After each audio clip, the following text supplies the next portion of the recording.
Good morning, ladies and gentlemen. Welcome to our 2025 annual general meeting. I'm the chairman of both the meeting and the chairman of Wigton Energy, Dan Theok. I'd like to express a special welcome to our shareholders for joining us both present and online.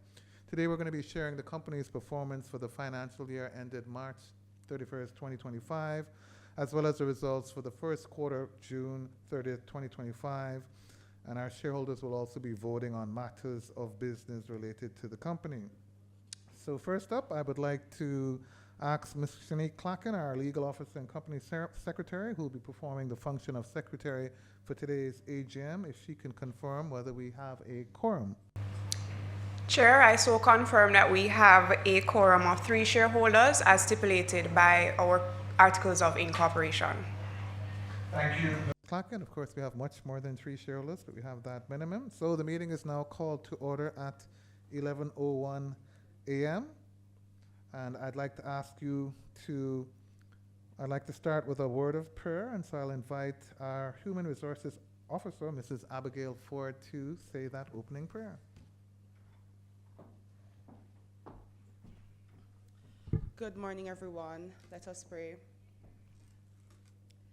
Dear Lord, as we come before you this morning, we thank you for the opportunity to allow us to be stewards of Wigton Energy Limited. We pray that you will be with us, and even as we make our decisions today, guide us. Lord, we thank you for your many blessings toward us, and we pray that you will lead, guide, and direct. Thank you for your knowledge, wisdom, and understanding. Be with us, I pray. In Jesus' name I pray. Amen.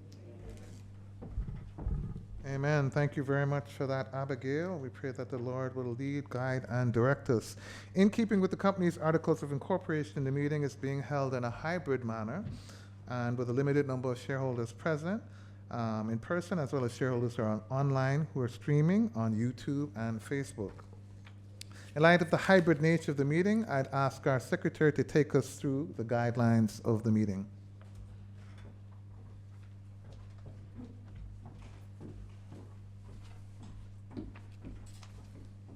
Thank you, Chair. Good morning, ladies and gentlemen. We kindly ask that you adhere to the following protocols. As is customary, during the meeting, shareholders or their duly appointed proxies will be able to move and second motions and vote once the motions have been moved and seconded. Shareholders in the room, you are to raise your hands to vote or second a motion and to indicate your vote on each motion. Shareholders online, after each motion is moved and seconded, please vote by selecting the for or against button that will appear to the right of your screens. 45 seconds will be provided for the casting of votes on each motion. Non-shareholders are not permitted to move or second motions or to vote on motions. Once voting is completed, the results on each motion will be announced by the chair. 30 minutes have been allotted for the Q&A segment of the meeting. You are encouraged to submit your questions by way of email to wigton.info@wigtonenergy.com or by clicking the Q&A option to the right of your screens and type in your questions in the text box that will appear. During the Q&A segment, we will take the questions in the order that they have been received. We will first answer questions that have been received via email or on the virtual platform prior to the meeting. Then we will alternate with questions from persons in the room and questions received on the platform or via email during the meeting. We encourage you to be brief when asking your questions so others may be afforded the opportunity to ask as well. In this regard, each person will be allowed a maximum of 2 questions. Every effort will be made to answer all questions posed, time permitting. For those questions that are not answered during the meeting, the responses will be posted on our website after the AGM. Shareholders online, please note that to avoid undue disruption, your microphones have been disabled. We invite you to use the chat box to the right of your screens to interact with other virtual participants and to make comments. Questions should not be submitted using the chat box, as only questions sent via email or using the Q&A option will be answered. Shareholders online, in the event of any technical challenges, you may reach out to our team by clicking the help icon to the bottom right of your screens for assistance. Additionally, if we encounter any technical difficulties with the webcast during the meeting, please remain logged on and we will resume as soon as possible. We note also that in the event that there is an emergency that requires us to leave the building, all of us in the room, we should follow the instructions of the ushers who will direct us to the nearest exit. This meeting is being live streamed and recorded. The recording will be available on Wigton's YouTube page, and the link will also be uploaded to our website. Forward-looking statements may be made today. Please note that the actual actions and results may differ. We have made every effort to facilitate participation at today's meeting in a convenient and efficient way. We look forward to a successful meeting.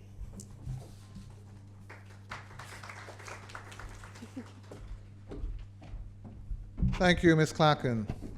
The notice of this AGM, which advised of the hybrid nature as well as the necessary information on the matters for consideration at today's meeting, was duly given in accordance with the prescribed requirements and published on Wigton's website, in the Gleaner, the Observer, as well as online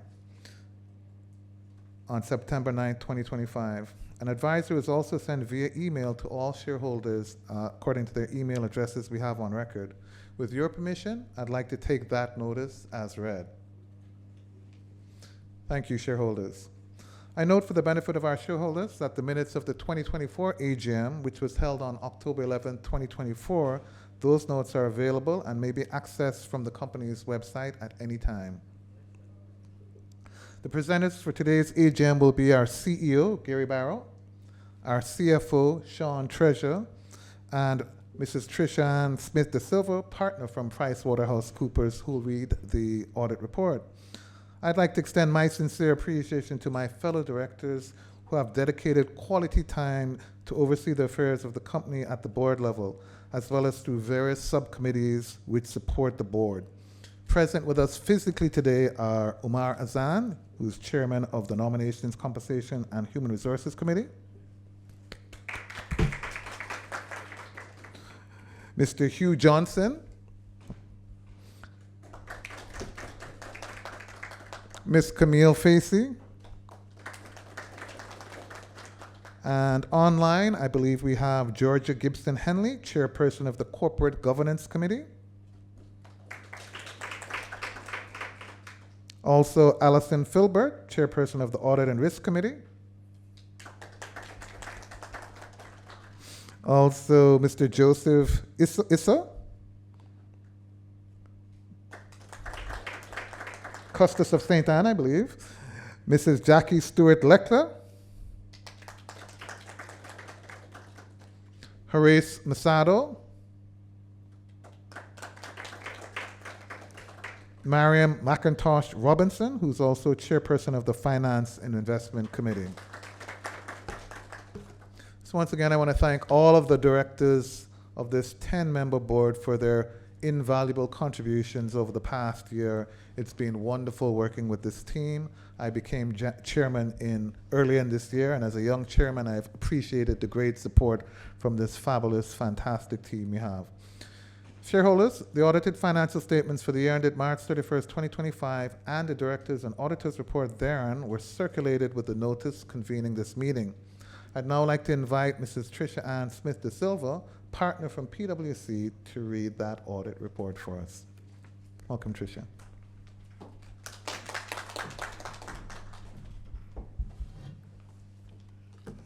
Thank you, Chairman. So, good morning, Chairman, directors, shareholders, executive management. I am going to read the auditor's report. Independent auditor's report. To the shareholders of Wigton Energy Limited formerly Wigton Wind Farm Limited. Report on the audit of the financial statements. Our opinion. In our opinion, the financial statements give a true and fair view of the financial position of Wigton Energy Limited, formerly Wigton Wind Farm Limited, the company, as at 31 March 2025, and of its financial performance and its cash flows for the year then ended in accordance with IFRS accounting standards and with the requirements of the Jamaican Companies Act. What we have audited. The company's financial statements comprise the statement of financial position as at 31 March 2025, the statement of comprehensive income for the year then ended, the statement of changes in equity for the year then ended, the statement of cash flows for the year then ended, and the notes to the financial statements comprising material accounting policy and other explanatory information. Basis for opinion. We conducted our audit in accordance with International Standards on Auditing, ISOs. Our responsibilities under those standards are further described in the auditor's responsibilities for the audit of the financial statements section of our report. We believe that the audit evidence we have obtained is sufficient and appropriate to provide a basis for our opinion. Independence. We are independent of the company in accordance with the International Code of Ethics for Professional Accountants, including International Independent Standards, issued by the International Ethics Standards Board for Accountants, IESBA code. We have fulfilled our ethical responsibilities in accordance with the IESBA code. Our audit approach. Audit scope. As part of designing our audit, we determined materiality and assessed the risk of material misstatement in the financial statements. In particular, we considered where management made subjective judgment, for example, in respect of significant accounting estimates that involved making assumptions and considering future events that are inherently uncertain. As in all of our audits, we also address the risk of management override of internal controls, including, among other matters, consideration of whether there was evidence of bias that represented a risk of material misstatement due to fraud. We tailored the scope of our audit in order to perform sufficient work to enable us to provide an opinion on the financial statements as a whole, taking into account the structure of the company, the accounting processes and controls, and the industry in which the company operates. Key audit matters. Key audit matters are those matters that, in our professional judgment, were of most significance in our audit of the financial statements of the current period. These matters were addressed in the context of our audit of the financial statements as a whole and informing our opinion thereon, and we do not provide a separate opinion on these matters. Key audit matter. Impairment of investment in associate.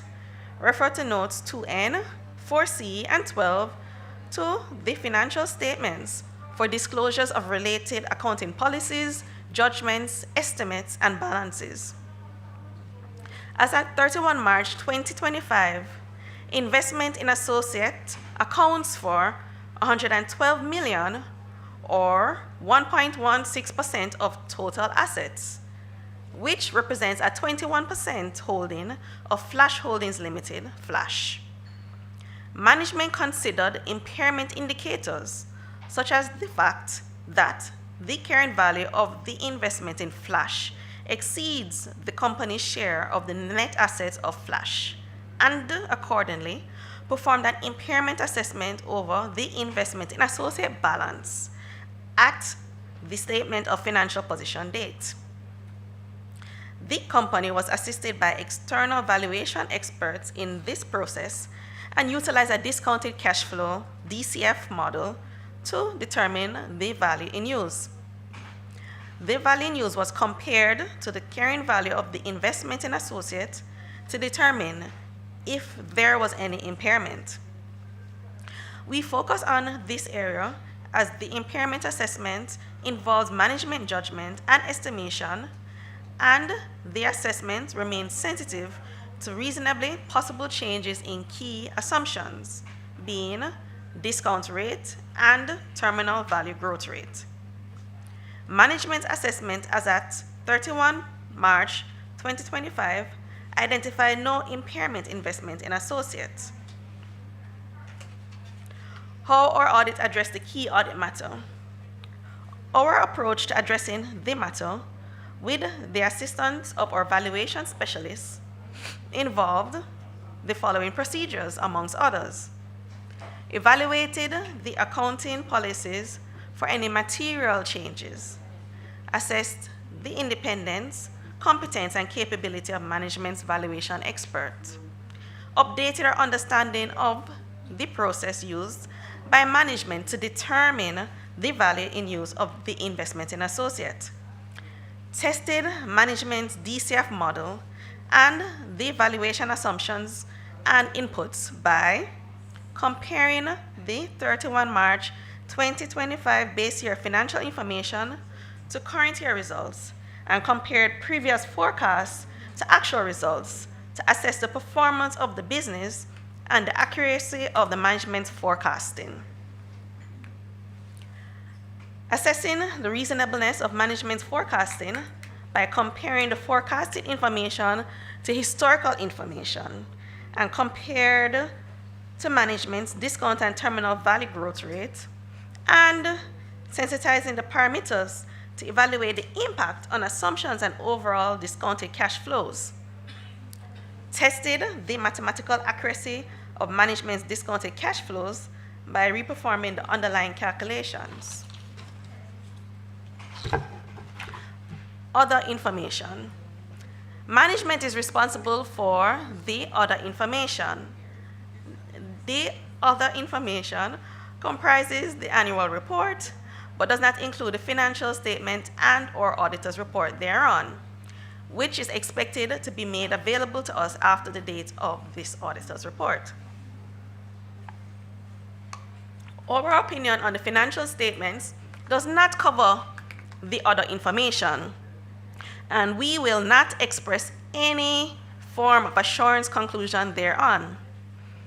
In connection with our audit of the financial statements, our responsibility is to read the other information identified above when it becomes available, and in doing so, consider whether the other information is materially inconsistent with the financial statements or our knowledge obtained in the audit, or otherwise appears to be materially misstated.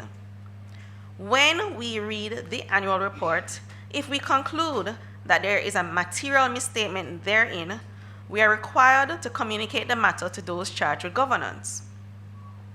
Responsibilities of management and those charged with governance for the financial statements.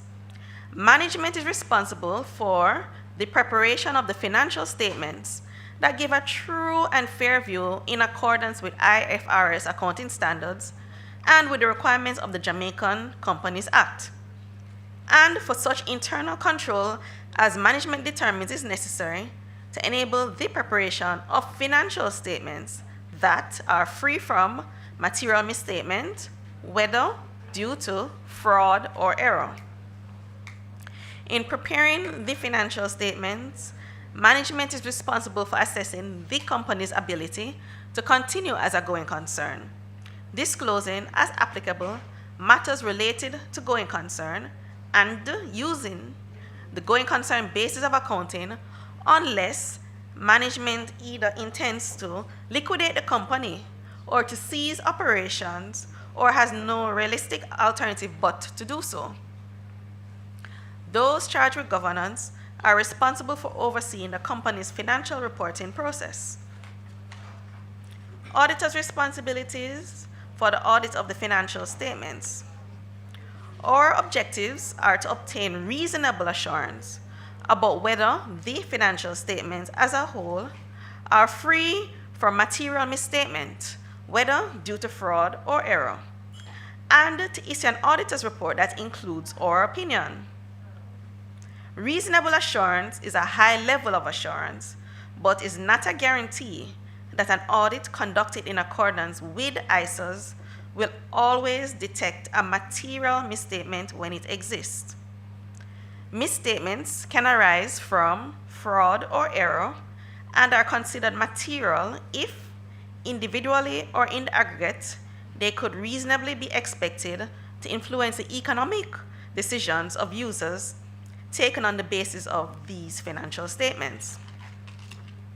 As part of an audit in accordance with ISOs, we exercise professional judgment and maintain professional skepticism throughout the audit. We also identify and assess the risk of material misstatement of the financial statement, whether due to fraud or error, design and perform audit procedures responsive to those risks, and obtain audit evidence that is sufficient and appropriate to provide a basis for our opinion. The risk of not detecting a material misstatement resulting from fraud is higher than one resulting from error, as fraud may involve collusion, forgery, intentional omissions, misrepresentations, or the override of internal control. Obtain an understanding of internal control relevant to the audit in order to design audit procedures that are appropriate in the circumstances, but not for the purpose of expressing an opinion on the effectiveness of the company's internal control. Evaluate the appropriateness of accounting policies used and the reasonableness of accounting estimates and related disclosures made by management.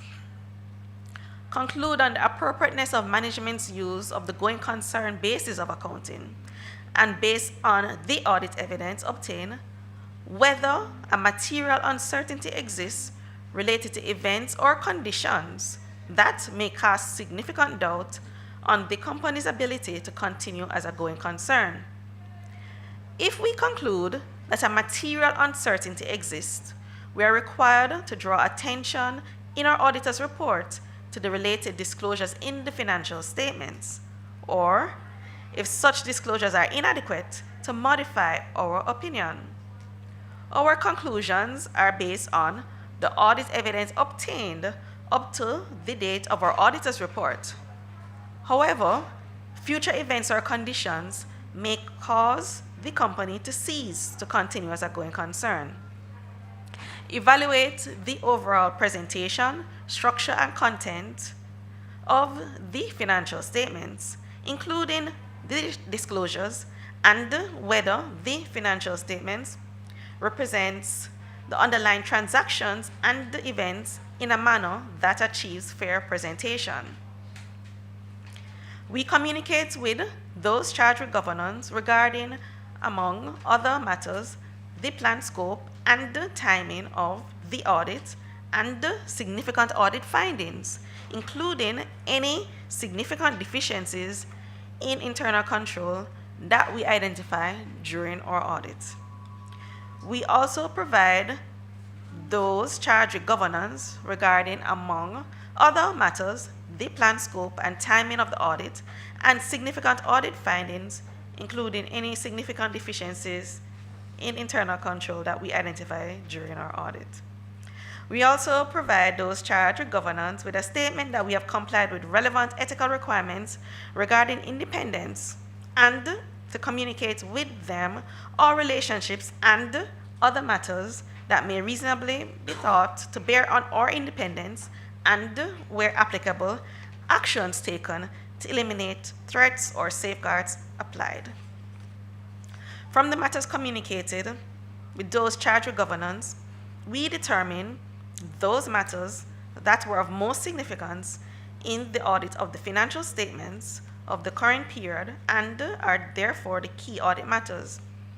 We describe these matters in our auditor's report unless law or regulation precludes public disclosure about the matter, or when, in extremely rare circumstances, we determine that a matter should not be communicated in our report because the adverse consequences of doing so would reasonably be expected to outweigh the public interest benefits of such communication.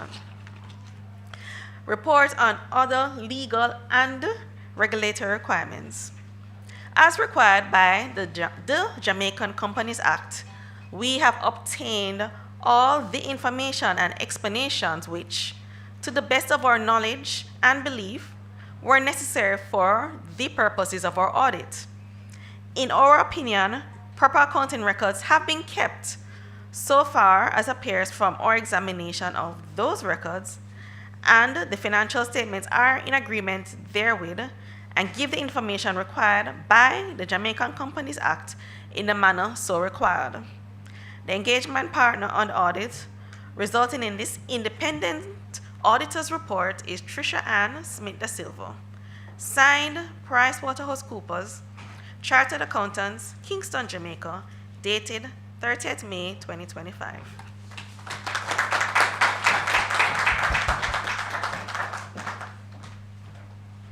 Thank you, Mrs. Smith de Silva. So in 2 words, we're good. We're good? All right, thank you. I appreciate that. Okay, our CEO, Mr. Gary Barrow, is going to make certain that we're good and will present the performance for the company's year ended March 31st, 2025. He'll be joined in his presentation by our CFO, Mrs. Sean Treasure. Please welcome Gary Barrow.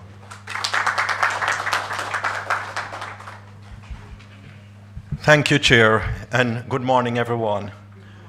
Let me first of all extend a very warm welcome to our shareholders, our directors, and our employees to this year's annual general meeting.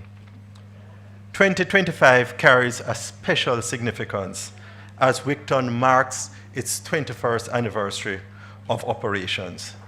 Personally, I've been with the organization for the past year and a half, and I've really been excited by the growth opportunities that I see in the marketplace right now. But I'm particularly proud of the progress that we have made in the past 2 years, characterized by transformation initiatives and investment in growth. I would like to especially recognize our directors, past and present, our dedicated employees, whose commitment has been central to our achievements and resilience. And of course, I'd like to welcome our new directors. From our early days as Jamaica's wind energy provider, Wigton has grown to be the largest wind energy facility in the English-speaking Caribbean. The position is not only a source of great pride, but also a reminder that we can't take leadership for granted. The energy sector is changing, and it's changing rapidly. Advances in technology, government and regulatory policy shifts, new entrants are entering the market, and they are really very competitive. And so, for Wigton to grow, we have to live to our vision. We have to be bold. We have to be courageous. In 2024, we accelerated that journey. We rebranded from Wigton Wind Farm to Wigton Energy, a clear signal of transformation. This is not simply a name change. It is a new mandate to expand beyond wind into a diversified portfolio of renewable energy solutions and to aggressively grow the business. We are no longer just a wind provider. We are positioning ourselves as a clean energy partner to Jamaica and the rest of the Caribbean. The events of last year demonstrated our resilience, Hurricane Beryl tested our operations, yet our team responded with remarkable dedication, working around the clock to restore turbines and minimize downtime. This response reflects the strength of Wigton's culture and operational capabilities. Despite the challenges, the company delivered good results. Total revenues for the financial year was 2.35 billion, pretty much in line with the previous year, and the company reported net profit of over 300 million. Additionally, Wigton's stock price moved from $1.12 to $1.27, a 13% increase, and it was the second most traded stock on the stock exchange in 2024. We are also very pleased with the financial performance for the first quarter of this year. Revenues showing a 25% increase, and our profits compared with last year showing a whopping 56% increase. Our CFO will speak more to our financial performance. These results are a testament to a strong management team and a resilient business model. We continued our disciplined approach of the execution of our 5 strategic imperatives. These imperatives were presented to you last year. We want to be great at our operations. We want to grow this business through diversification. We want an agile mindset, nimble and innovative. We will reposition our brand, and we have started that already, and we are going to continue to forge strategic partnerships. As a result of a keen and disciplined focus on these 5 pillars, we are able to secure a license to develop 50 megawatts of solar. Significant, and I'd say during the year, significant progress has been made in this regard. We are at the final stages of the power purchase agreement, and that is now with the Office of the Utility Regulations. We have just recently received several environmental permits from NEPA, and we are very advanced with discussions around the financing of these projects with the financial institutions. We have also advanced the repowering of Wigton 1 from wind to solar, and we have made some good progress in that regard. Let me just say that building 70 megawatts of solar in 2 years is by no means a small deal. So we have a lot of work ahead of us. We are also able to commission a solar system at Carreras. This is actually another one of our commercial installations, and it's really signaling our move into the commercial and industrial space. You would have met Norman Nair last year. We appointed him as a Chief Commercial Officer, and he's responsible for business development and has been doing some really good work in that regard. We also established our first HR department led by Abigail. You'd have met Abigail earlier. She led us in prayer earlier. Thanks. We have also significantly enhanced our digital and operational systems, where we have re-engineered several processes and automated several areas of the business, including HR, asset management, turbine operations, and we have upgraded our accounting system platforms. We have also, and I'm sure you'd have seen this, strengthen our brand presence. You'd have seen a number of billboards throughout Kingston. We have also been a lot more present in the social media, sort of the new marketing platform.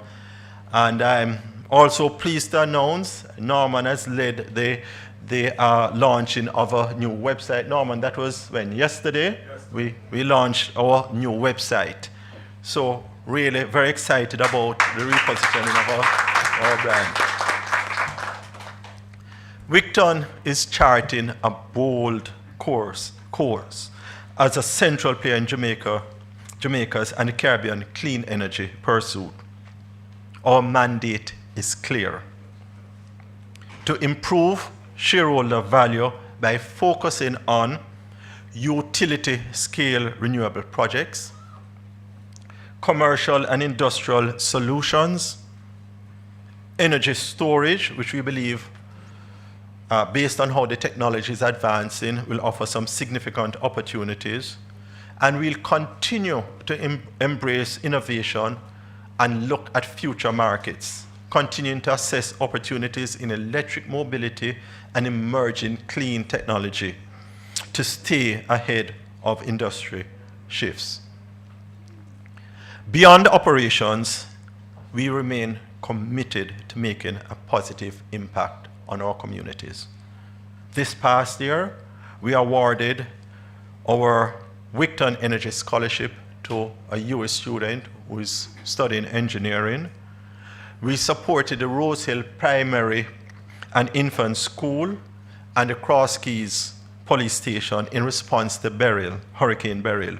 And we distributed care packages in Manchester and St. Elizabeth, providing critical relief during an urgent need.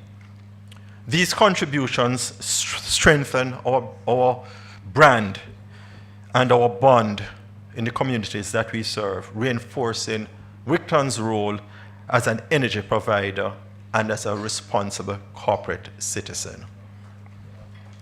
As we were pioneers in the beginning, we'll continue to bring the mindset of leading this renewable energy revolution and being the driving force for transforming our energy landscape. We are deeply committed to not only being a driving force in the transition to a fossil-free society, reflected in our new vision statement, to be the driving force in the transition to clean energy, but also to aggressively grow this business and to be the leaders in a way that increases value to you, our shareholders. Wigton stands ready for the next chapter. We are delivering results today while investing in tomorrow. With resilience, innovation, vision, and courage, we'll continue to lead Jamaica and the Caribbean towards a sustainable energy future, one that benefits our shareholders, our customers, our communities, and indeed Jamaica. Thank you for your continued trust and support as we move forward together.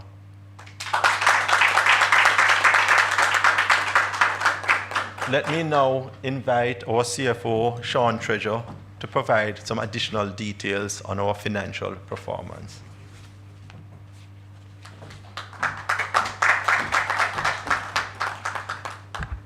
Thank you, Gary.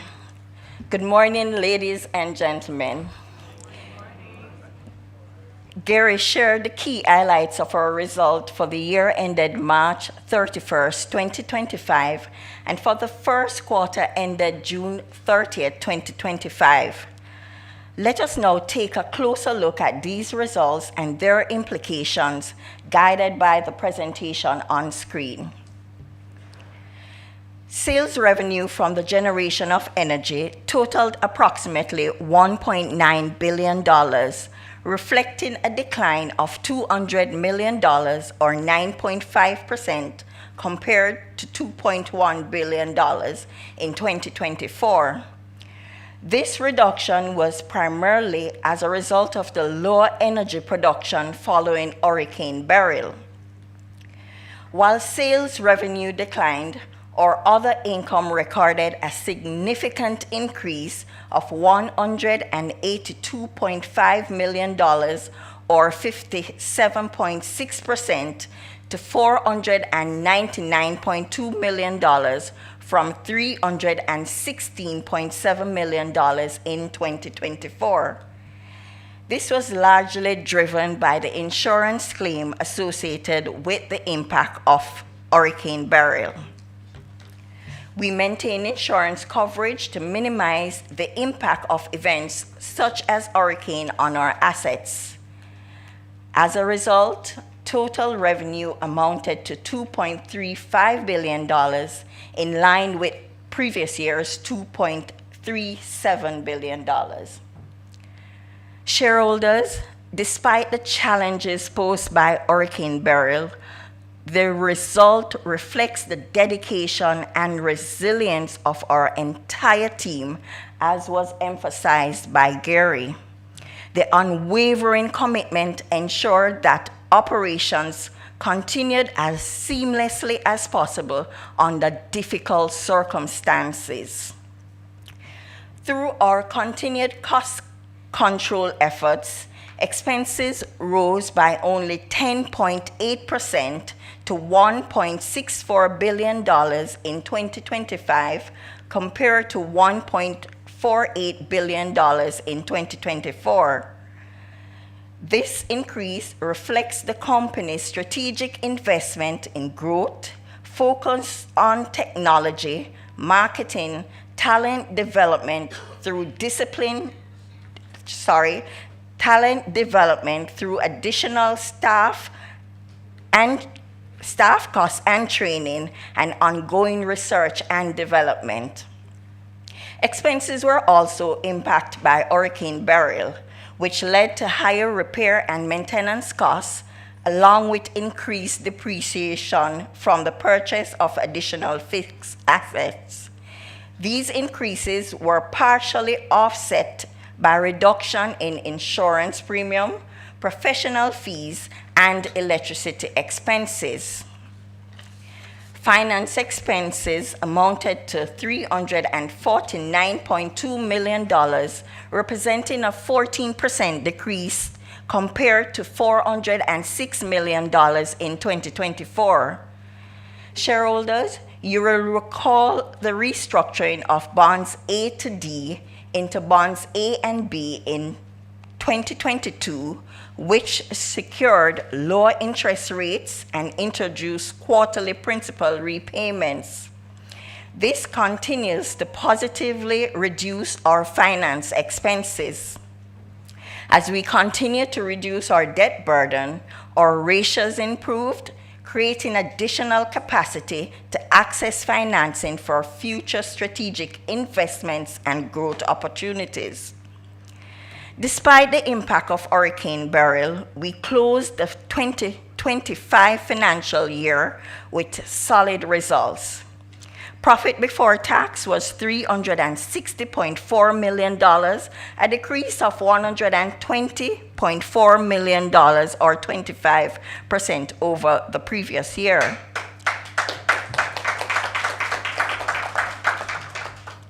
Net profit was $302.9 million, down by $536.1 million, or 63.9%.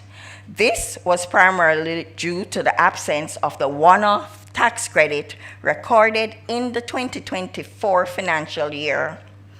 Other contributing factors included the impact of Hurricane Beryl and our continued strategic investment in growth, ensuring Wigton is well prepared for opportunities ahead.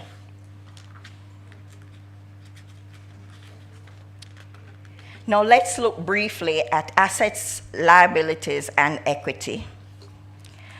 As at March 31st, 2025, total assets stood at $9.67 billion, down by $0.7 billion, or 7.1%, from $10.41 billion in previous year. This decline was as a result of the depreciation of fixed assets and a reduction in current assets due to the outflow associated with the purchase of fixed assets. Cash and cash equivalent, a critical component of our total assets, closed the year at $3.3 billion. On the other side, we saw a reduction of $0.8 billion, or 15.4%, bringing down total liabilities to $4.4 billion from $5.2 billion in the previous year. This was driven mainly due to our ongoing repayment of long-term debt. Current liabilities, on the other hand, remain largely stable with only a modest increase of 1.9%. At the close of the year, shareholders' equity stood at $5.3 billion, representing an increase of $0.1 billion or 1.9% over the previous year's $5.2 billion. Importantly, this growth was achieved even after the dividend payment of $102.4 million in July 2024, further demonstrating our ability to build long-term shareholder value while rewarding you as we go along the way. I will now move to the first quarter report for the period ended June 30th, 2025. We are quite pleased to report a strong start to the 25-26 financial year. Total revenues for the period amounted to $890.9 million, an increase of $178.8 million, or 25.1%, from $712.1 million in the similar period last year.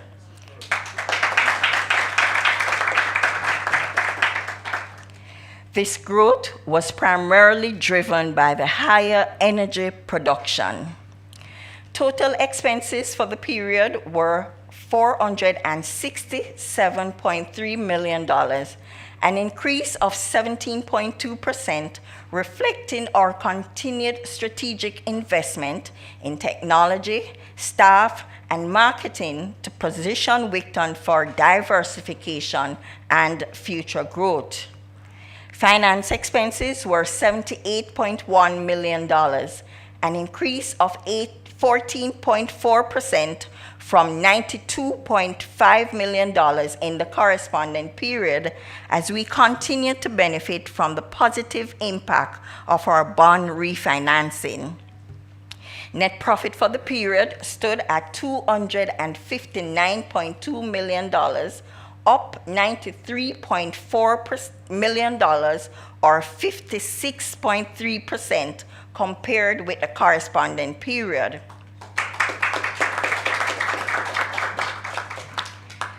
This increase was primarily driven by the higher revenues as indicated earlier. Earnings per share for the period were approximately 2.36 cents compared to 1.51 cents in the previous year. Wigton's strong balance sheet and disciplined financial management position us well for growth and diversification.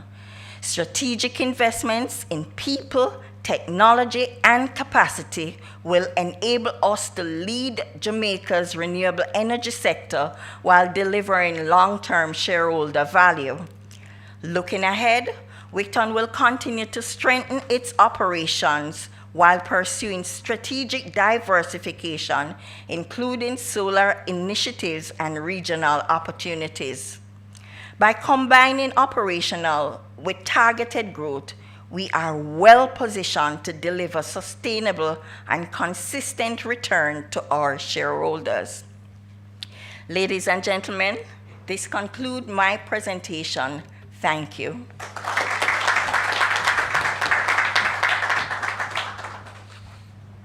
Thank you, Gary and Sean, for your wonderful presentation.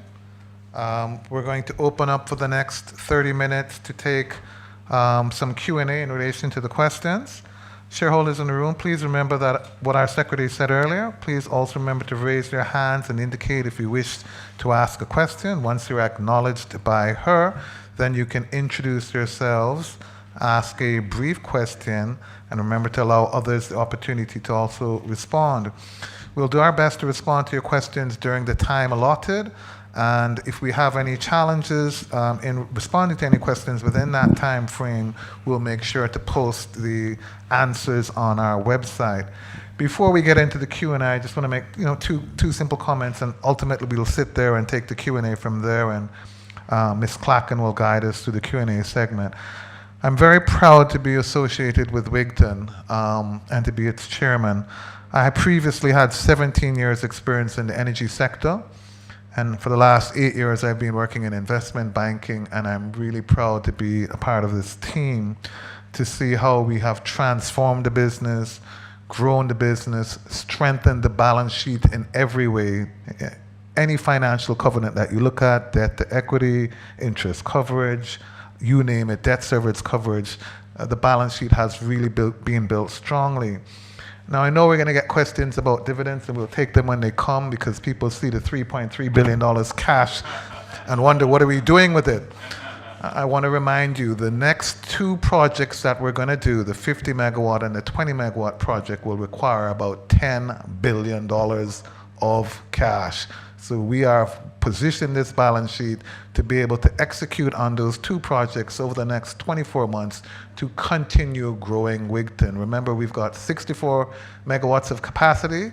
We're going to replace 20 and add an additional 50, which means growing the business by about 80%. So that $3 billion is well positioned to support the $10 billion that we need in total to expand the business. So we welcome the question when it comes, but I just want to get ahead of it. Really proud to be a part of that team. I also want to give a special shout out to Georgia Henlin, who is now present with us. She was online before. And to thank her for her yeoman-like service over the past many years since joining Wigton from the day that we went public. I don't know what we're going to do without you, but they've brought in Camille Facey to try to help fill your shoes. So shout out to Georgia. Thank you so much for your contribution. Okay, on to the Q&A. We have 30 minutes. Shanique, please guide us. Sure, we'll start. We do have one question that came in prior to the meeting, and as indicated, we would take those questions first. So, Chair, you were right. The first question was in relation to dividend. And the question is, Karen Clark posed the question, when is the next dividend payout? So I can't tell you when the next dividend payout is. I'll be fined by the stock exchange. Management makes recommendations to the board, and before the board deliberates on those dividends, we would announce it to the Jamaica Stock Exchange. What I can say is our September quarter results will be out within the next 45 days, and I'll be expecting management to make some recommendation that the board could consider. So we have every intention to make dividend payments. Folks should know what the policy is. There's a policy that guides us generally, where we think of trying to pay about 20% of the profits and dividends, subject to the availability of cash resources. And we do need the cash to continue expanding the business. So that's my response on the dividends. Look out, soon come, building a bigger and better business. Okay, we'll take the next question from the room. Okay, after Hurricane Beryl, First, Robert March is in it. thank you, Robert. Okay, I visited the wind farm area, Ballards Valley, Monroe, up to Monroe, and the whole area to deliver care packages, just after the hurricane. All right, thank you. And what I noticed, there were damage to roofs and wires were down. The blades were up, none were knocked over. Just wires mostly. Am I correct, right? No damage to the blades? We had damage to blades. Well, I didn't see it. Yes. I saw all the blades up. There was some Wigton, some Petrojam or something like that. I think there were some Petrojam blades and all that. But I didn't see the damage to the blades from what I saw. So what I'm saying to you now is that in a hurricane, and Beryl was a small hurricane, It wasn't really a major hurricane like a Hurricane Andrew, which I experienced, or Gilbert. Those are major hurricanes where it would have done serious damage to the blades and all of that, right? So what I'm saying is, could you explore another form of energy? There's a bank chairman who is presently, I'm not calling his name, that has interest in nuclear. Would you think of going into nuclear? Or what is the downside of nuclear? And, Right, sure. and that's a secure thing. Nuclear is secure. You can't damage it. It's housed in this, the one thing, it's pretty safe from what I understand. Good. So, Sir Robert, let me answer, I feel like, what are two questions. So we had significant damage to our turbines. Also, we can only export energy into a grid that can receive the energy. So JPS, the transmission lines, also had quite a bit of damage. So all told, we were interrupted for more than 60 days before we could get going, and repairs took an extensive period of time. So we did experience a fair amount of damage. Thank goodness we had a fair amount of insurance in place, and you could see the insurance claim that we made and how we were successful to the tune of, is it about $200 million? So we had substantial revenues that we claimed. Wigton is very focused on expanding and supporting Jamaica's efforts to introduce renewable energy. Our immediate focus is that for the next two projects, we'll be doing 70 megawatts of solar for $10 billion. That's the next thing we're doing. That's where the focus is. Nuclear is not technology that's been really promoted widely in the world in the last 20 years. You can't find new nuclear power plants that have been built in the last 20 years. It's highly political, but we will support any renewable technology that can be implemented safely and quickly. Today it's solar. $10 billion is what we're focused on doing over the next 24 months. So that's the main focus of the next 24 months. Thank you. Okay, thank you, Chair. We'll take the next question from the virtual platform. As growth, my apologies, this is from Sharmika Holness.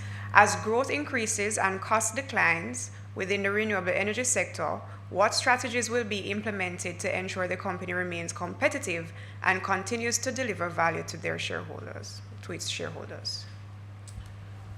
Thank you for that, Shanique. So I think I spoke about our 5 strategic imperatives. If we were to perhaps focus on the first 2, the first one being to make our operations as efficient as possible. And in that regard, we have started that journey. We have computerized a number of what was initially manual processes.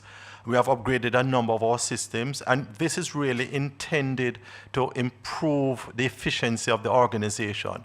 Fundamentally, profitability is about increased revenues and managing your costs. And as the chairman mentioned, our focus is going to be on building out 70 megawatts of solar. In the next 2 years, Wigton is going to be twice the size it is now from a revenues perspective. And so the growth in profitability will come from increased revenue and managing our cost. And we are going to be taking advantage of all of the latest available technologies that makes the business efficient and gives us new opportunities for revenue growth. And I'd like to take the opportunity to commend the Wigton team one more time again. I want to remind everybody that all future generation in Jamaica will be subject to a competitive tender process. We competed against dozens of international firms to get this 50 megawatts. It wasn't gifted to us. This was a competitive tender. I believe we were number 2. There was only one bid that was better than our bid, so to speak. And so this is commendable that we just participated in an international RFP, won the right to build 50 megawatts, and we're going to execute on that to the benefit of the company. So that's what we're going to keep doing going forward. Thank you. Okay, thank you, Chair and Gary. We'll take our next question from the room. Oh, hi, good morning. All right, so my name is Davita Francis Keane. So my question is, the company has undergone a strategic shift in large-scale solar project execution and taking and you've also taken a controlling stake in a non-core EV sector.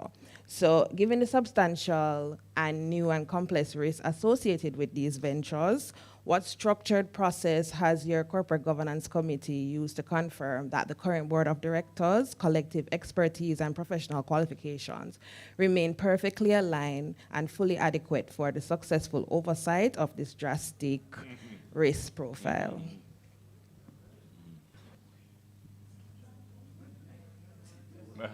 Process, yeah. The evaluation. Yeah.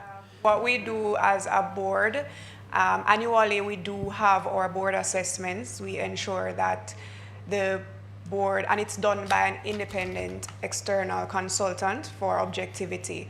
And based on the results that we have had for the last 3 years, they have been very good results. And so we do feel that we do have the strength of the board. The board is also fully qualified based on the skills gap or the skills analysis that we do and the gap that we do annually to inform in terms of the appointment of new board directors. So we do have a robust system, and our corporate governance framework does facilitate the continued structure. Okay, so this would also include continued training as well? Yes, we do have ongoing training for our board. Annually, we at a minimum ensure that there's training in ethics and governance, along with any other areas that we deem prudent based on the strategic direction of the company. Okay, thank you. Very well. So our next question I will take from the virtual platform. This is from David Rose for the CEO. He was specific. Wigton Energy received the generation license in February 2025. What are some of the key items that are currently pending before construction begins? So I'll exercise CEO's privilege and ask our deputy CEO to address that question. Thanks. Gary mentioned some of the steps and milestones we've achieved in his presentation, but I'll just remind everyone, since the question was specific to that. To do these large utility projects, we need a number of agreements and permits to be in place. So the first one, as he mentioned, was a generation license from the ministry. We got that. We got awarded from the GPE. There was a draft template in the GPE tender, but we had to negotiate it specific to our project. So we completed the negotiations with JPS, the single buyer, on the power purchase agreement. It is before the regulator, the OUR now, for approval. The other thing we need before we can construct our different permits, the engineering and environmental permit from NEPA, we received that in July.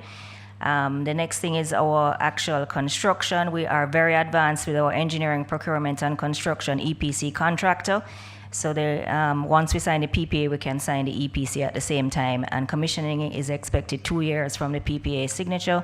Gary and Sean mentioned that we're advanced in the financial negotiations. The chairman reiterated how much funding will be needed. So we're looking for the best rates to be the most profitable company.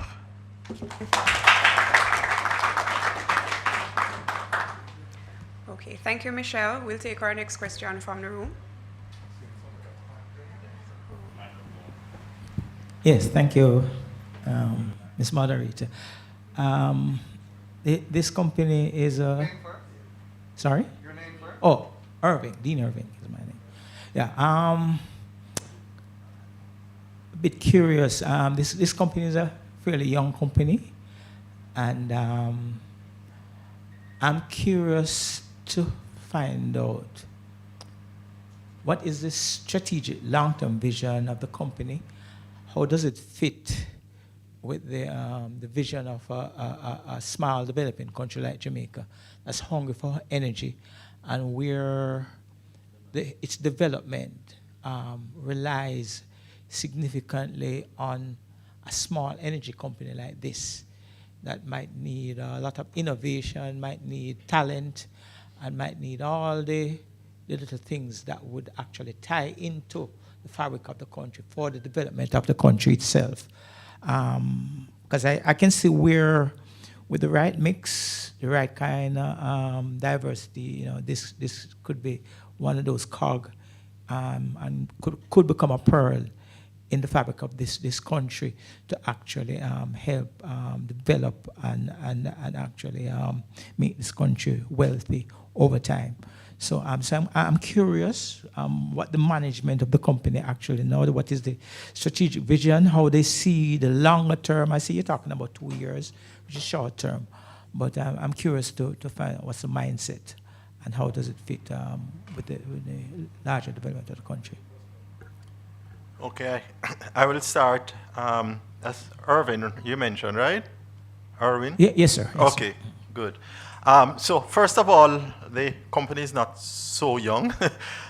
It's been around, as I mentioned earlier, we are actually celebrating our 21st anniversary of operations. What is perhaps the young part of it is that we were previously government and now we are public-private, if you want to put it that way. And that we have really commenced a new strategic direction. So yes, there are a lot of opportunities that are being presented. And as I had mentioned in my speech, Wigton, I think, is ideally positioned to take advantage of what's happening in the energy market space, but specifically as it relates to renewable. And this is very important to us because we believe that Jamaica and indeed the Caribbean can benefit from renewable energy. The cost of renewable energy, solar panels have come down exponentially in recent years. Battery technology continues to improve every day. And we believe, and we spend a lot of money right now on importation of fossil fuel and so on. So we believe that ultimately, we want to be the leaders and we want to drive more renewable energy as a part of the makeup of our energy source. We believe that ultimately it will benefit our consumers, but also it's cleaner energy. So when we think of the future, when we think of our children breathing clean air, that's also a benefit, perhaps less economic, but some economic component of it will also be very important for the future of Jamaica. So essentially, that is our core strategy to really lead the renewable energy revolution in Jamaica. And we want to be the number one. We want to be the largest company in Jamaica that is producing renewable energies. Yes, sir. Just one additional question. Sir, what I was looking to hear is whether you see the future have striking strategic partnership internationally, tap into talent, the diaspora, and possibly emerging areas, the South, and other areas. I'm wondering if your vision is as ambitious as to be looking outward, and eventually, in the longer term, I mean, I'm not looking to see that happening in the short term, but in the longer term, maybe even become as large as one of those big energy companies, ExxonMobil or so. Maybe not as large, but to be more ambitious in terms of striking the partnership internationally, and tap into our international partners and emerging areas like the South and so on, which is now becoming a growth area, and we're looking to see great things that side later on. Okay, so to specifically answer that question, so our ambition, I mean, we have audacious goals. We have a really big ambition, and our focus right now is to really be the largest renewable energy provider in the Caribbean. That is really the objective at this point in time. Obviously, as the technology advances, as new opportunities present itself, we will always, with the board, review our vision statement. We'll review our strategic imperatives. But right now, the immediate objective is to focus on the 2 large projects that the chairman spoke about, as 70 megawatts, that is doubling the size of our business today, while still exploring both other local opportunities. So we are going to be participating in any new request for proposal from the general procurement entity. And we are, at the same time, we're going to be looking for opportunities throughout the Caribbean.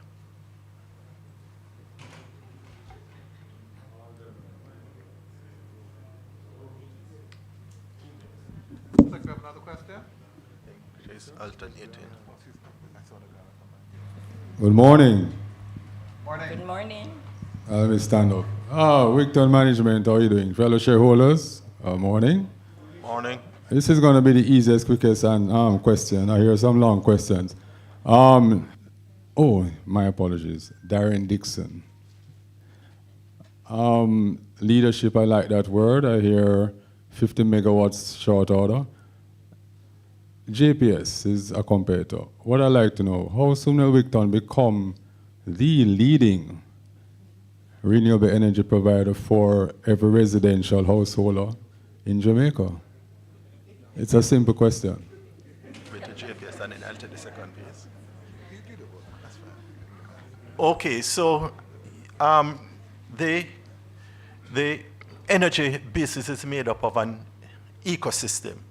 And so you have different players. The way it is structured right now, JPS is the single off-taker. They are responsible through license for their transmission and distribution network. There's competition for generation, and that is why we are in business. And so we have a number of organizations like ourselves that is called independent power providers. So we'll continue to play that role where we actually sell to JPS, because there has to be an entity that delivers the energy ultimately to our consumers. Our goal and objective is to lead in the area of renewable energy as an independent power provider. I hear that wonderful lead again.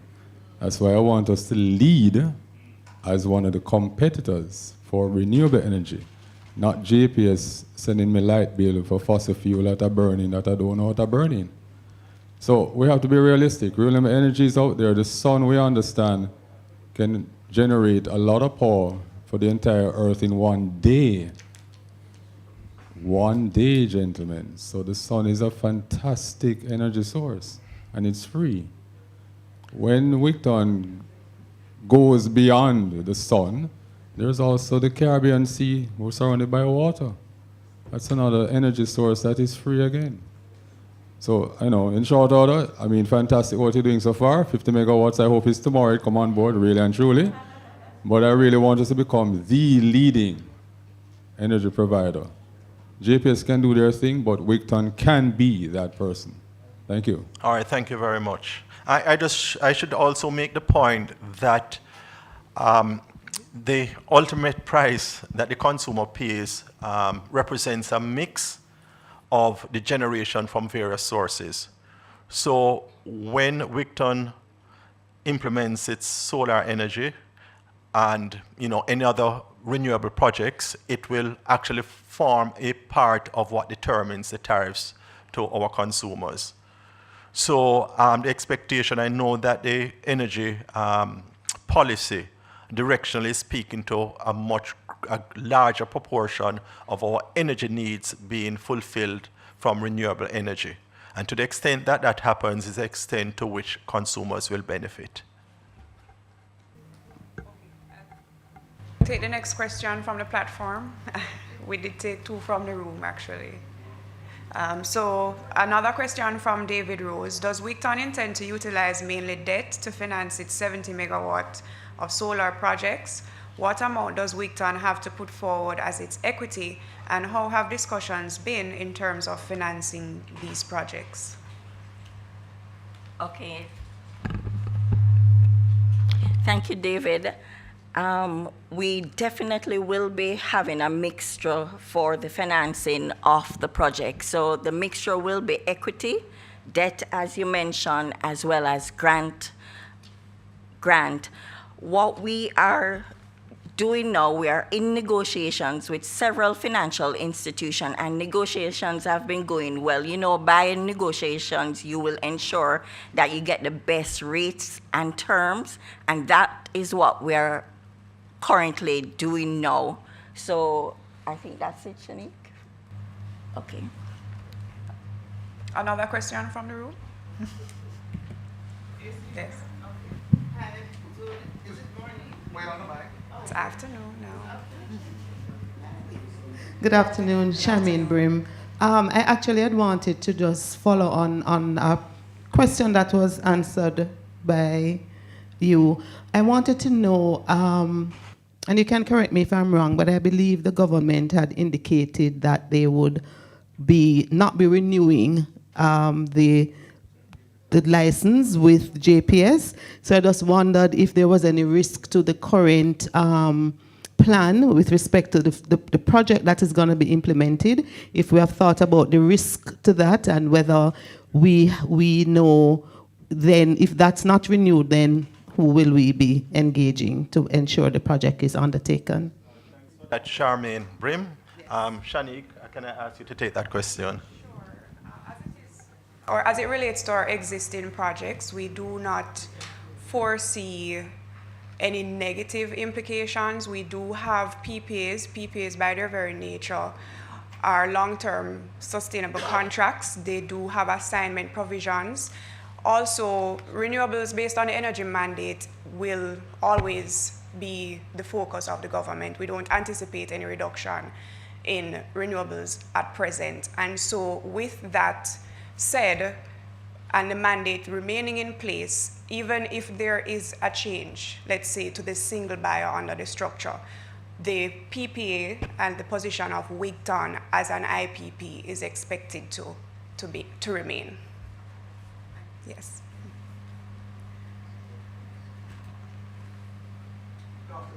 Afternoon, I'm Douglas Wilson. I'm a shareholder. I just wonder, not so much ask a question, as to make two comments. But first of all, I want to commend the chairman and the directors for things that are outstanding job that they've been doing. And hello, yeah, it's better. And we look forward to the future with you. So that leads to my first comment, in that giving your vision and everything like that. I am a shareholder. My wife is a shareholder. One of my sons is a shareholder. I have sisters who are shareholders, right? So my concern is that there are 40% of the board who don't seem to be shareholders. And I had raised this last year as well at I think the other thing. So just a concern I'm putting out there for you to consider the shareholders, directors who are not shareholders, to get on board and show your full commitment and your belief in where the company is going. And the other thing is that this company is a big company. It's an important company in terms of Jamaica, right?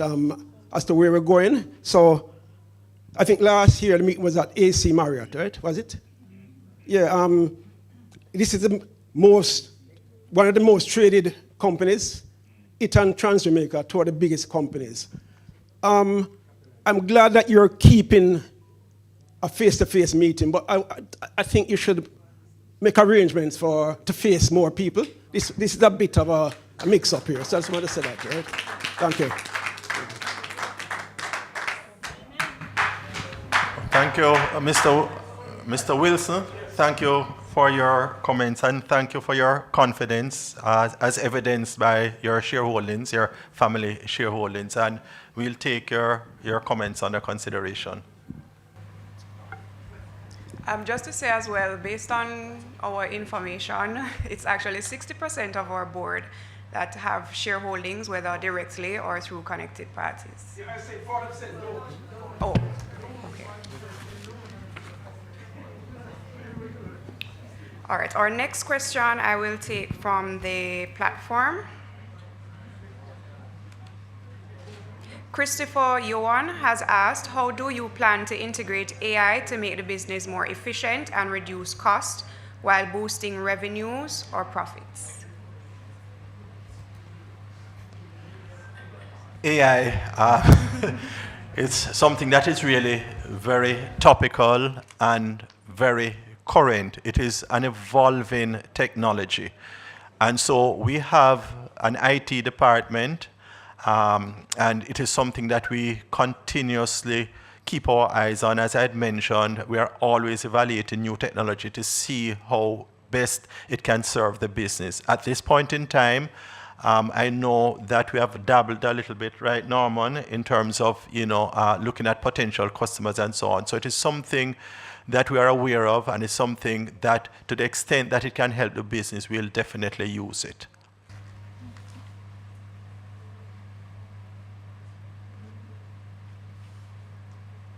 Another question from the room? Good afternoon. I'm shareholder Dwight Jackson. You have 50% in flash motors. I want to know how you see electric vehicles in the short term. Mr. Jackson, thanks for that. I'm going to call on our Deputy CEO, Michelle Chinlen, to perhaps talk a little bit about our investment in flash motors. Sure, thanks for that question. As mentioned, we revised our strategy or refined it last year and are really focusing on renewable energy and clean technology. Clean technology being electric vehicles, zero emissions. We've increased our shareholding. We see the market picking up globally and in the region. 2024 last year was the highest vehicles of electric vehicles sold to date, 17 million new vehicles, a 25% increase from the prior year, 3.5 million vehicles more, exceeding 20% of global new sales. So this is really an emerging and growing market. In terms of the region, our investment in flash motors, we introduced pickup trucks last year. This year we're increasing the product line to also include panel vans. Both have been well received regionally. We have customers in Barbados and St. Lucia, as well as our Jamaica operations. Regionally also, we see in Asia and Latin America, EV sales increasing over 60%. So this is really the future and an area that Wigton wants to play. In terms of where flash is going, we are anticipating doubling our sales this year. To support the business, we've actually assisted with a corporate guarantee as well as other investors so that flash can even access more financing and really grow the business to achieve the potential we're really seeing regionally.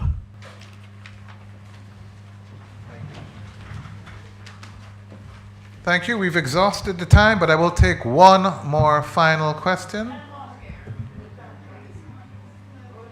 Good afternoon. My name is Muriel Bailey. I'm a shareholder, and it's a follow-up on the flash motors.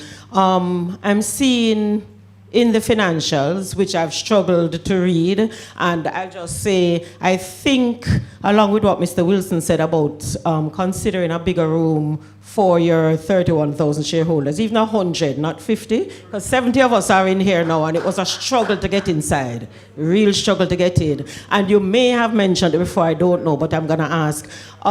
You seem to be having a share of loss from their financials, from flash holdings, from flash motors, right? The loss was like 10 last year, 4 this year, so it's lower, but you seem to be having a loss from them, and there is something, as I said, I struggle with the financials because I noticed you don't have any printed financials for those of us who struggle with the online presentation. So I'm suggesting that next time you have a couple books, maybe about 20 or so printed, so some of us can actually see the figures a little earlier, a little easier. But there was something about impairment and that sort of thing, and you're not making a provision for an impairment from flash motors. I'm not sure why you wouldn't if it's not going anywhere in terms of a company, and something about terminal value. I don't know if that means you're going to terminate the arrangement with them, but maybe in layman terms you can explain to us what's happening there. Thanks. Sure. And I'm going to ask, I imagine, our CFO to respond, but I just want to make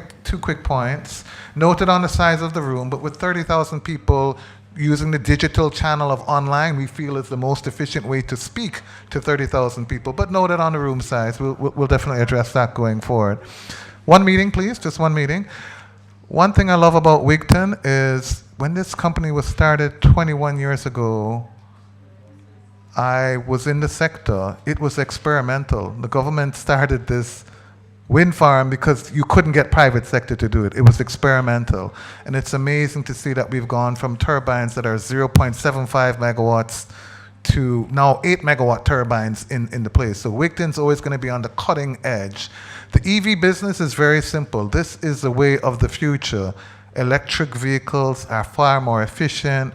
They're environmentally friendly. We live in a SID, small island developing state. We have to be conscious that the number one import in Jamaica exceeds total exports of the country is oil.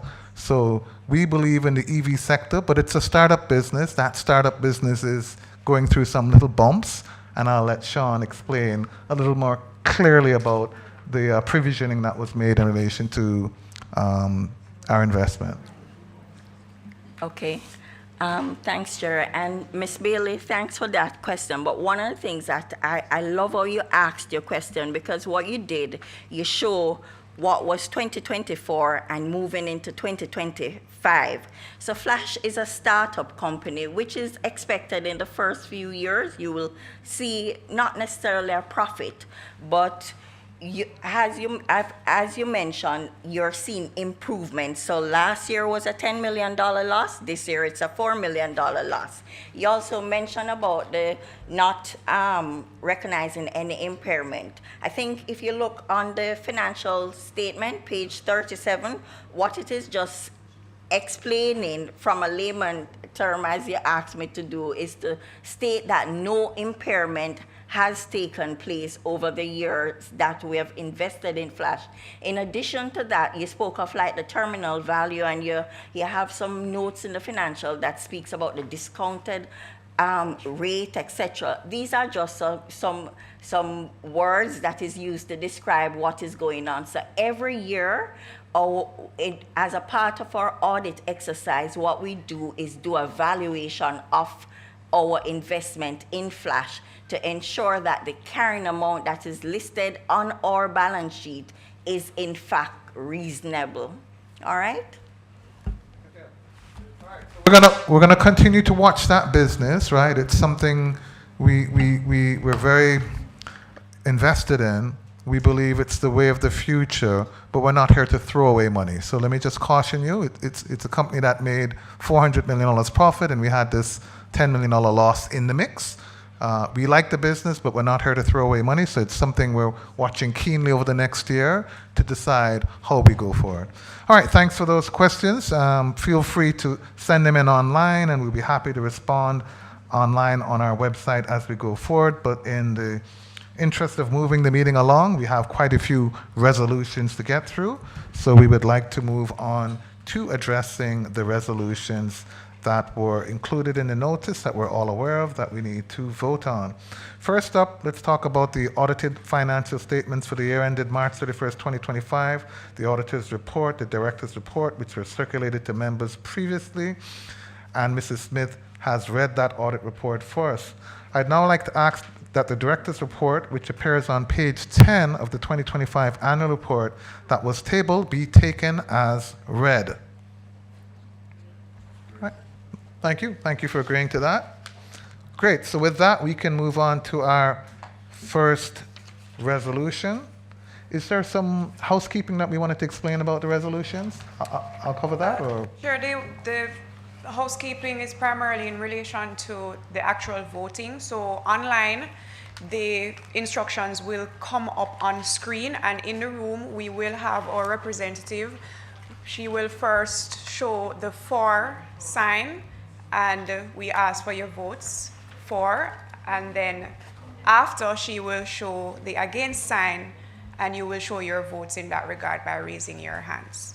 Great, and then the team that's supporting us will tally all of the votes online and in present, and then we'll be able to tell you if that resolution is carried. Additionally, before any resolution is voted on, we'll have to have it first and seconded. It has to be moved by somebody and seconded it, and so that's going to be the process for the resolutions we have for today. Okay, so first resolution. Shareholders, may we have a motion that the audited financial statements for the year ended March 31st, 2025, and the report of the auditors and directors thereon be hereby adopted. Could I get a first motion and a second? Moved by and seconded by your name in the back? In the back? No, the lady who's raising her hand. Forgive me. Muriel Bailey. Thank you, Mrs. Bailey. Shareholders, I now ask that you vote on Resolution 1 in present by showing your hand, and for those who are online, you'll have 45 seconds to cast your vote. All in favor of?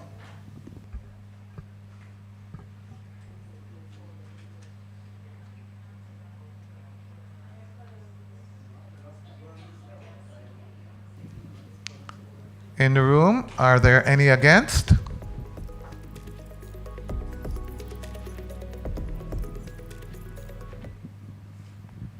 Okay, we'll just allow 20 more seconds for everybody online, and then we'll see those results tallied, and then I'll let you know whether that resolution carried.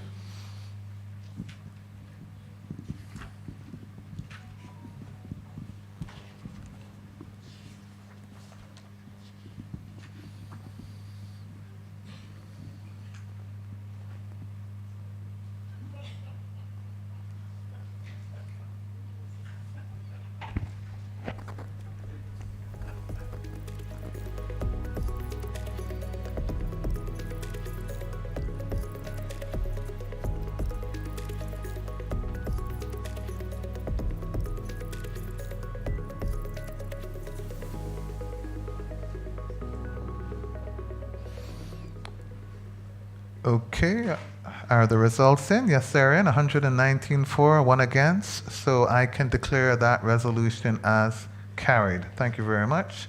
On to resolution 2. May we have a motion that the dividend of Jamaican dollar 0.009312 cents per ordinary share paid on July 29, 2024 be and is hereby ratified and declared as final for the year ended March 31st, 2025. Can I get somebody to first that motion and then to second it? Mark Anthony Barton. Thank you, Mark Anthony, and seconded by Marcia Nichols. Thank you very much for that. That motion has been moved and seconded, so therefore, shareholders, I'd like to ask you to vote on Resolution 2. Those who are online, you're going to have 45 seconds to cast your vote. Those who are in the room who are voting in favor of the resolution, please raise your hands.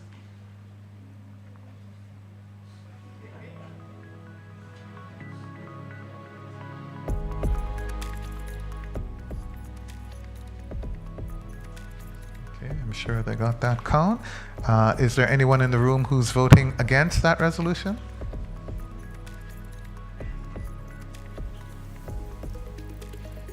Okay, let's allow 15 more seconds for those who are online to put in their votes.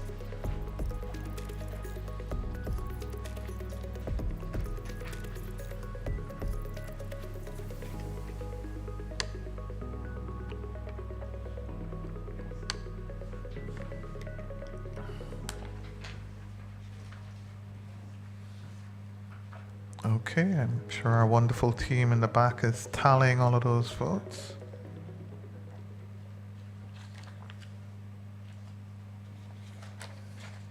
Okay, 108 for, 8 against.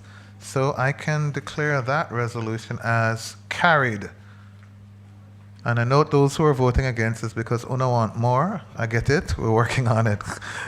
All right, now I want to deal with the resolutions in relation to directors who are retiring by rotation. In accordance with Articles 99 and 101 of the Articles of Incorporation of the company, directors representing 1/3 of all directors shall retire from office and shall be eligible for re-election. Directors so retiring today are Alison Filbert, Omar Azan, who being eligible offer themselves for re-election, and Georgia Gibson Henlin, who, although being eligible for re-election, has decided not to offer herself for re-election to the board and will retire at the end of this meeting.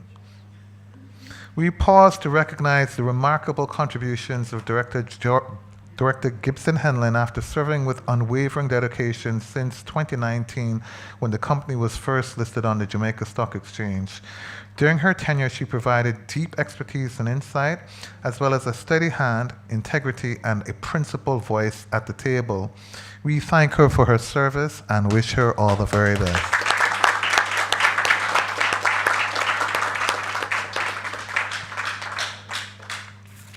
Directors Alison Filbert and Omar Zan have excellent attendance and participation records, and the board is satisfied that they continue to make valuable contributions to the board and have demonstrated their commitment to continue to serve. Mrs. Filbert is a technology and telecommunications expert with over 25 years of experience driving business transformation. Could we have her picture up? She's online. Driving business transformation and driving business transformation, digital infrastructure development, and organizational growth across regulated industries in the U.S. and Caribbean. She's also a director of the National Commercial Bank Jamaica Limited and is the founder and chief executive officer of ACP LLC, a technology, strategy, and leadership advisory firm serving corporate clients and executives. She's been a director since February 2024 and serves as the chairperson for the Audit and Risk Committee. Her main areas of expertise and senior management business leadership are senior management business leadership, accounting and finance, corporate governance, human resource management, change management and performance management, strategic planning, risk management, cyber risk, and technology. So with that, shareholders, we have a motion that Alison Filbert, who retires by rotation, be and is hereby re-elected a director to the company. Can I get somebody to first and second that motion, please? First, Leonard Robinson, thank you for that. Seconded by Marcia Nicholson. So, very good. That resolution having been properly motioned, moved by and seconded, we'd like to put that before you guys. So shareholders online, you now have 45 seconds to cast your vote. For those of you who are in the room and you are voting in favor of this resolution, please raise your hands.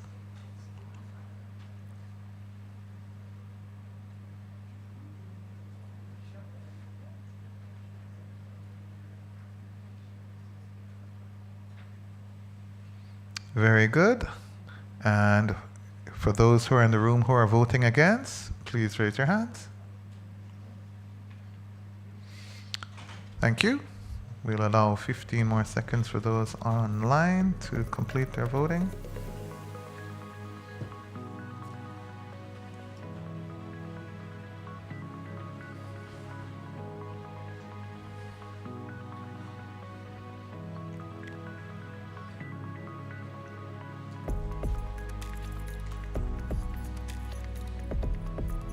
Very good. I'm sure the team's tallying as quickly as they can.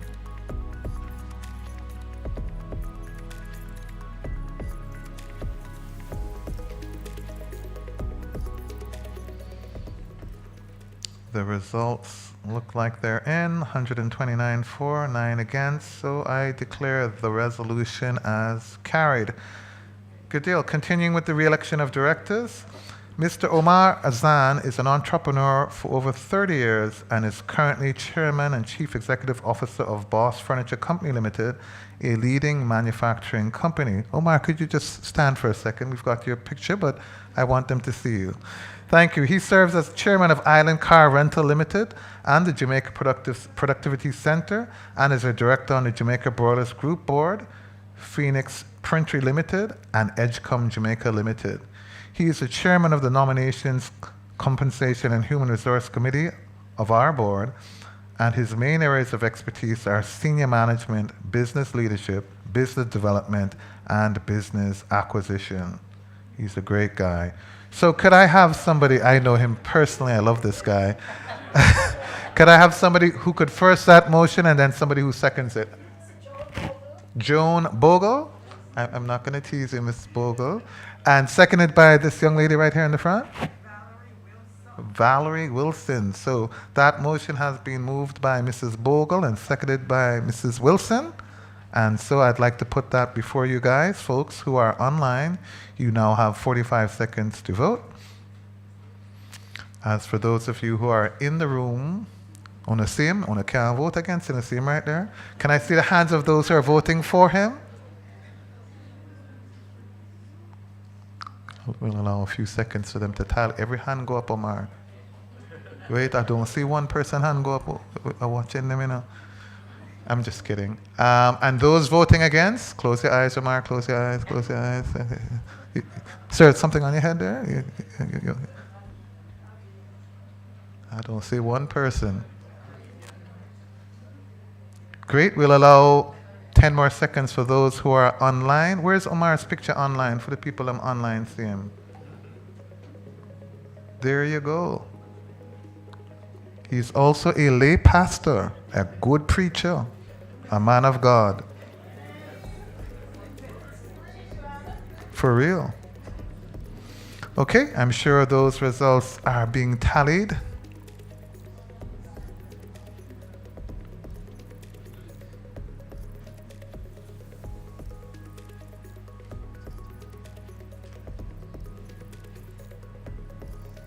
Oh, enough people voting, and that's why it's taking so long.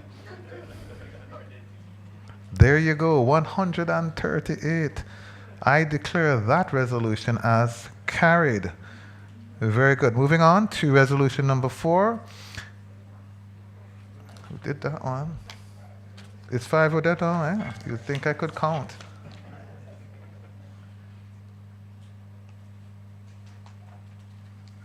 Okay, so now to the election of directors who were appointed to the board since the last AGM. Secretary, am I doing the right thing? Yes, very good. Pursuant to Article 105 of the Articles of Incorporation of the company, Horace Masado, who is online, and Camille Facey, who is here present, were appointed to the board of directors on September 1, 2025. Horace Masado and Camille Facey automatically vacate office as of this AGM, but being eligible, they offer themselves for election to the board. Let's begin with Horace. Mr. Masado is a chartered accountant with over 25 years of experience in various financial disciplines.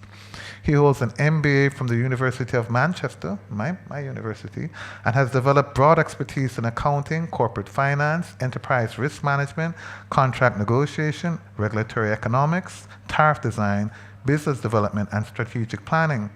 His extensive career includes more than a decade in executive roles where he has refined his skills and emerged as a multifaceted leader, adept at navigating complex financial landscapes. Mr. Masado began his career at KPMG. He subsequently went on to be financial controller and director of corporate finance at the Jamaica Public Service, where I worked with him for over 12 years. Then on to group financial controller at Maru Energy Caribbean Limited, where Gary also worked for 10 years. Mr. Masado also serves as a member of the board of directors of Cygnus Real Estate Finance Limited, for which he is the chairman, and Cygnus Credit Investments Limited. So with that, I would like to have a motion that Mr. Horace Masado, who being appointed by the board of directors since the last AGM, and who therefore now vacates office, be and is hereby elected a director of the company. Could I get a first motion, please? Mark Anthony Barton. Okay, Mark Anthony, and seconded by? Thank you, Donette Walker. So that resolution having been first and seconded, forgive me for butchering it, Secretary, I would now like to put before you, those of you who are online, you will have 45 seconds to vote. For those of you who are online, for those of you who are present and you're voting in favor, please raise your hand.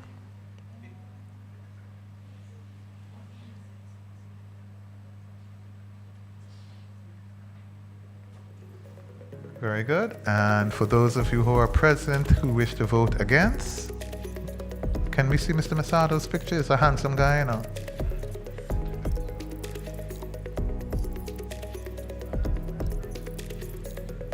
No votes against. Okay, we'll allow 10 more seconds to complete the tally of the votes, both online and for those who are present in the room.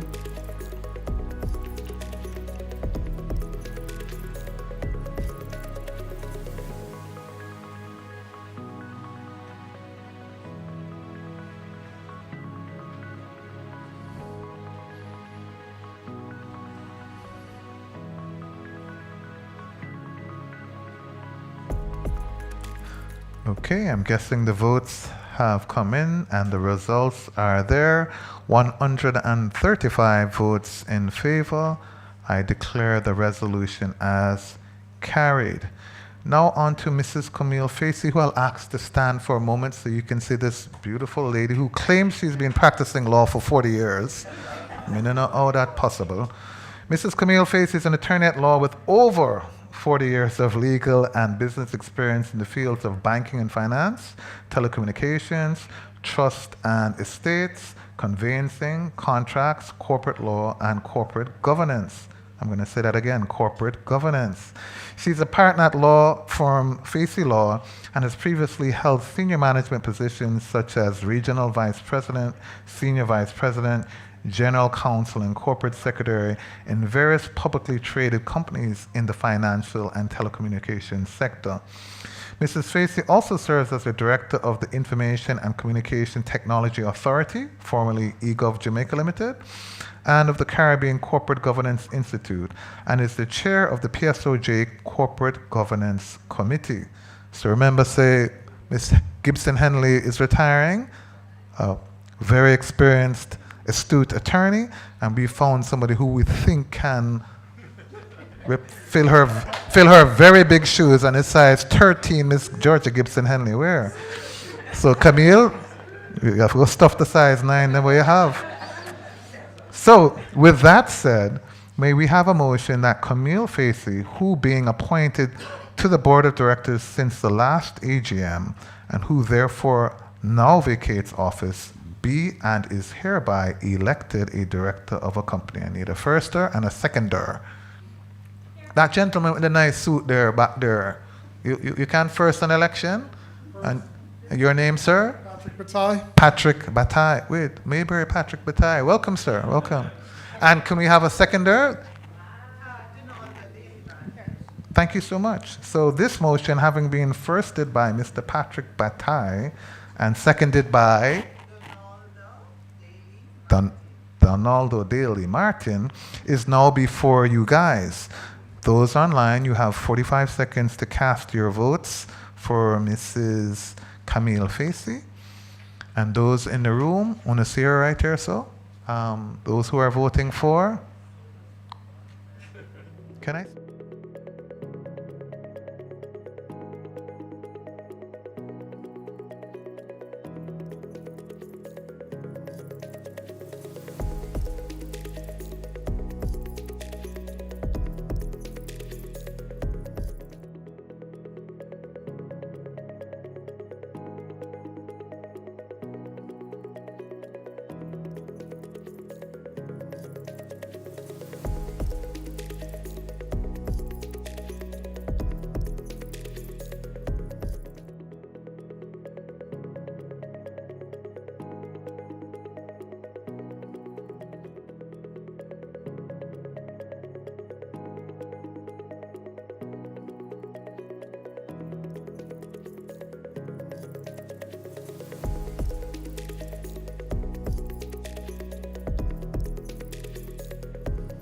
Okay, looks like the votes are in. See what I tell you, sir?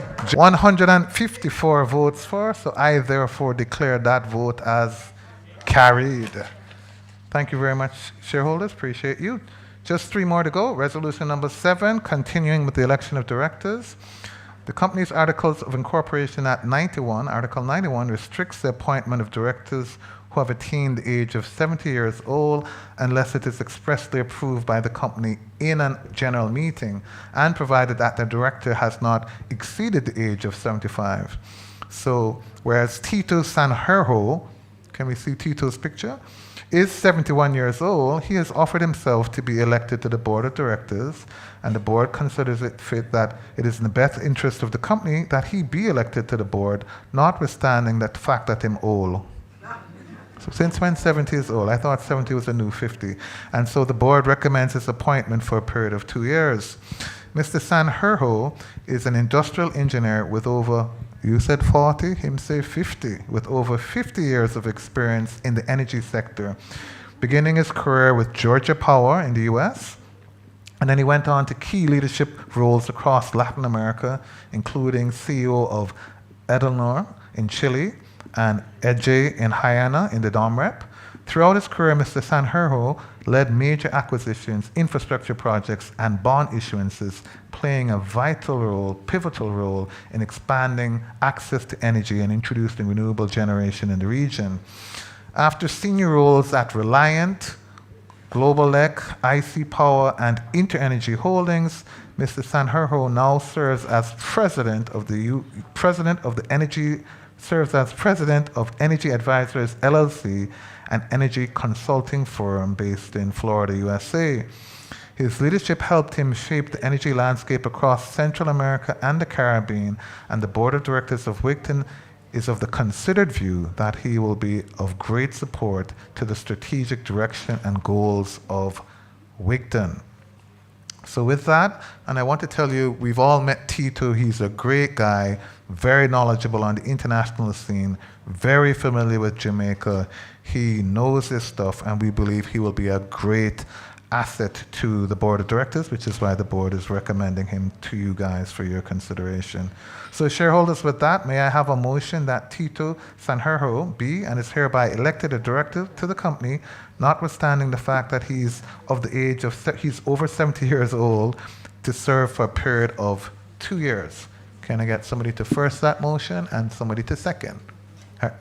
Jody Ann Dunn. Thank you, Jody Ann Dunn, and seconded by Alvin Price. Mr. Price, thank you so much. Good to see you. I'm just recognizing you. I apologize. Great, so we've got a firster and a seconder. So for those of you in the room, we'll allow you to cast your votes in favor for. Online, you guys can go ahead. You have 45 seconds. Those voting in favor of Tito.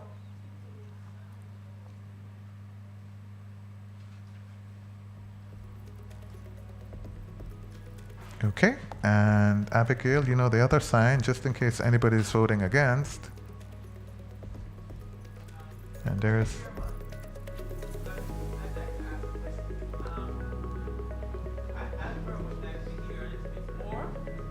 Sorry, I'd like to hear a little bit more about one or two of these directors. We hear some track record, but I mean, just being asked to vote. And we shared their CVs, and I expounded on how we came to know him. So I think with that, I'm happy to expand after we close the vote. But in terms of keeping the order, let's just close that vote. Good. Time has elapsed. Did we do the votes for and against in the room? Did we? Any voting against? Did we do the for and against? We did it, right? Yeah. Against? Any voting against? Good. But I will answer you while they're tallying the vote. Tito was recommended to us by one of the largest shareholders in Wigton, and he has immense experience, over 50 years experience in the energy, by far the most experienced professional that we have met in the sector. I've crossed paths with him several times before in my little 25-year career. He's a great guy, a great asset to the business. Okay, so votes are in, 133 for, 13 against. So I can declare that vote as carried. We'll happily post on our website further details. The AGM report will be coming out. I think we've shared extensive details about all of the board directors, to be quite frank. All right, moving on, 2 more resolutions to go. Order. In relation to 8, remuneration of the independent non-executive directors, may we have a motion that the Nominations, Compensation, and Human Resource Committee of the Board of Directors is authorized until the conclusion of the next AGM to fix the fees for the executive directors. Non-executive directors. Thank you for that correction. Can I have a motion for? Mark Anthony Barton. Thank you, Mark. And a second motion? I see that young lady there. Marva Gilmore. Thank you so much, shareholders. Appreciate that. So we have a firster and a seconder. It's me make up them words, for the resolution. So we'll now allow 45 seconds for those online to vote for Resolution 8. For those in the room voting in favor of, for, supporting, please raise your hands. And for those who are voting against, you may also raise your hands. We promise to post full CVs for all of the directors on our website. If it isn't there already, Shanique, but we'll make sure we post full CVs for all of our directors on our website. Yep, by Monday. I appreciate that. Great, so allowing 10 more seconds to complete that voting online.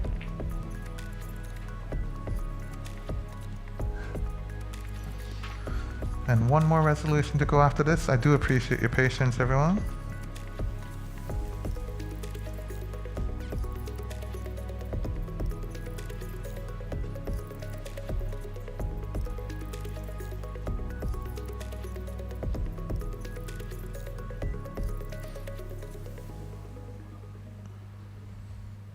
Okay, I'm guessing the results are now in. 138 for, 2 against, so I can declare that resolution also as carried. And Tricia, we leave the best for last. So now we move on to the resolution. So may I have a motion that PricewaterhouseCoopers Chartered Accountants, having agreed to continue in office as the auditors, be and are hereby appointed auditors for the company to hold office until the conclusion of the next AGM at a remuneration to be fixed by the directors of the company. Could I get a firster and a seconder? See that hand with the green band on, which I hope is not political. No. Daphne Drisdale. Thank you, shareholder Drisdale. And okay, thank you. Appreciate that. So that resolution, our last and final one, has been first and seconded. Am I okay? Am I in order? Am I in order? Remind me of your name? Marcia Nicholson. Nichols. Marcia Nichols. Okay, so that motion's been properly moved and seconded. So folks online, you now have 45 seconds to cast your vote in relation to resolution number 9. For those of you who are in the room, we invite you to vote in favor of or for. Please raise your hands.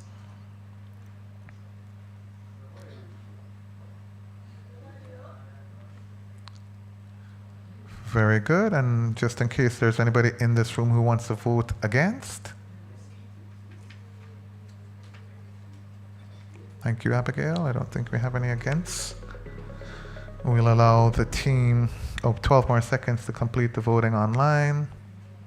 And then thereafter we will have the team at the back tally the votes.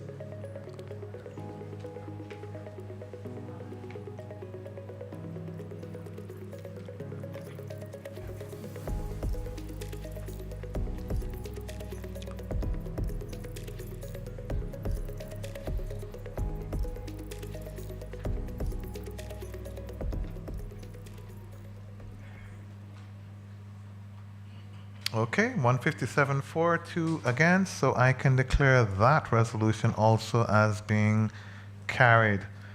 And with that, I believe we have covered all of our business for today. Secretary, can you confirm? We've covered all of our business scheduled for today? Yes, Chair. Thank you very much. So, shareholders, this concludes the agenda of this meeting. Thank you for your continued support of Wigton and for your attendance and participation at this meeting. Thank you to the Registrar, our Technical Audiovisual Solutions team, and the Courtyard Marriott by Kingston for being the host today. I also like to express our gratitude to the hardworking team and to my fellow directors at Wigton. We continue our work towards increasing shareholder value year over year through ambitious targets, which also aid in making the world a more sustainable place. Thank you very much, ladies and gentlemen, today for attending this, our 2025 annual general meeting. Have a good day. Shareholders present with us, we do have refreshments available in the room across the hall, so please make your